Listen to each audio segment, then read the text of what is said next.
All right, product and quotient property of logarithms. This one right here, that is a very bad looking error. This one is the product property.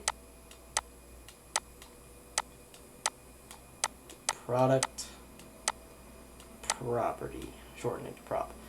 And this one is the quotient.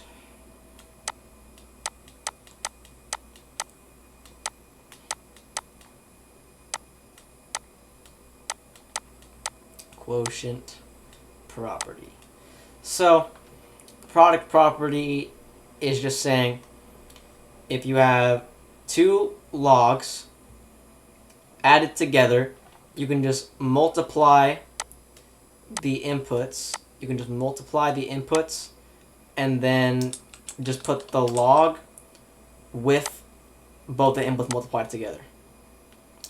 So you just put that. And then the quotient property is the same, but if it's subtraction, and then you just put the log, the final log, and the input of them dividing each other.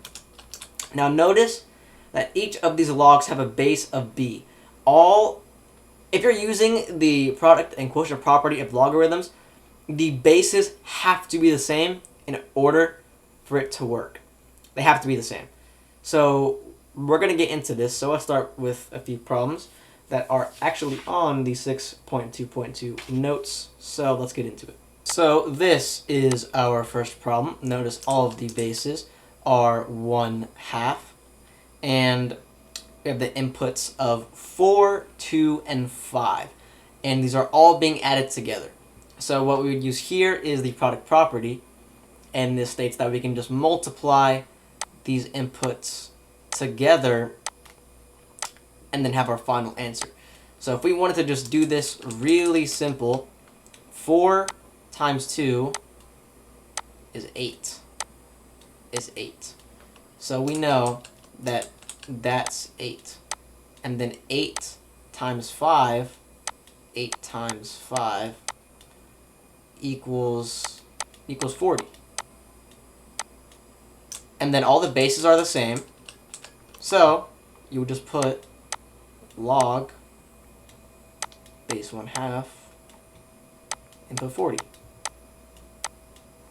And that's your answer. So quite simple, but let's do another one just for more examples. Now on the surface, this next problem does look scary, but if you know about the power property of logarithms and you watched my last video, you can use the power property of logarithms here. So we can change this equation to look like this.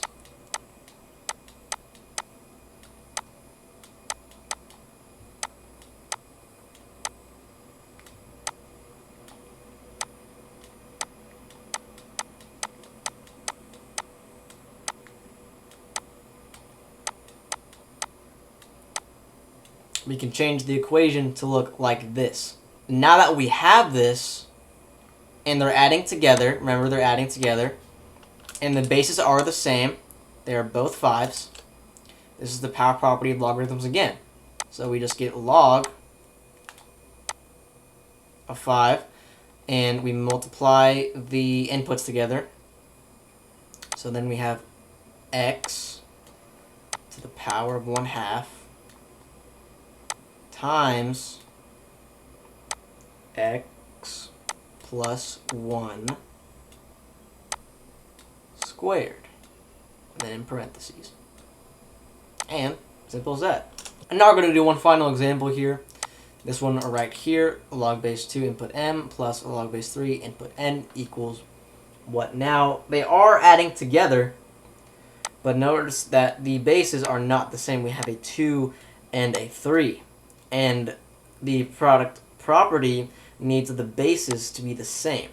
So we don't know what it is because we can't use it here.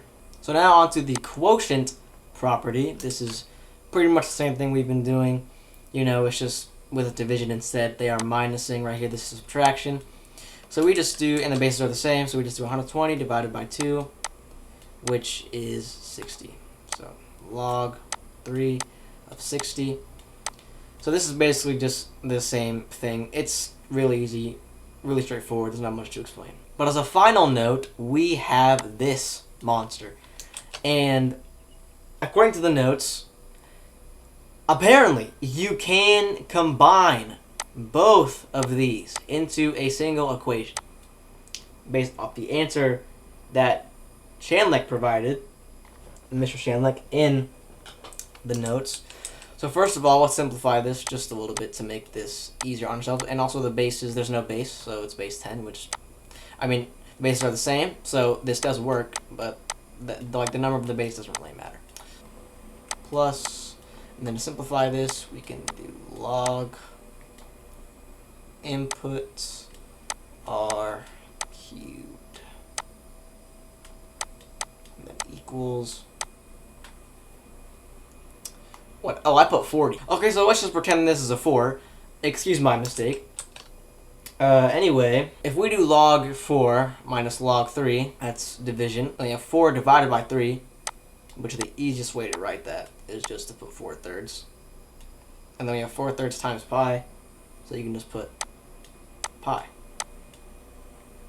And then it's adding, okay, because it added the pi, so we times it. And then this is adding this, so then we times r cubed. So then we just do times r cubed. And simple as that. So that's how you would solve problems like this using the product and quotient property of logs. Pretty easy, but you know, still good to explain it. Remember that the bases have to be the same. And in order to make the problems a little bit easier, you know, you can reorganize with the power property of logs if you need to. But that's pretty much it. Just another video about logarithms. And yeah, sorry I haven't been too consistent with uploads. Sorry about that. But that's it for this video. So, peace.